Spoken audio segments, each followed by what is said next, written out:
You searched how to buy shares of Ratos AB. This quick guide explains the steps to buy shares in Ratos AB, a Swedish investment company with industrial and service holdings. Ratos AB is listed on CBOE EU under the ticker RATOb.ST, and this video is for educational purposes only, not financial advice.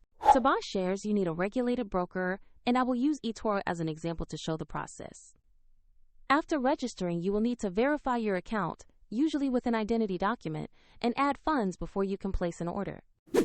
Use the platform search bar and type the ticker RATOb.ST to find the exact listing. Select the result that matches Ratos AB to open the correct stock page.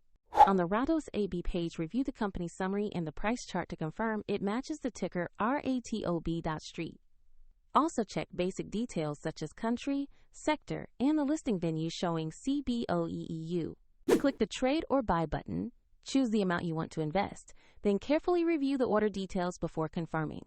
If the market is closed, your order will be placed as pending or scheduled, and if you do not have sufficient funds, the platform will ask you to add money before the purchase completes. Once executed, you will see the Ratos AB position in your portfolio.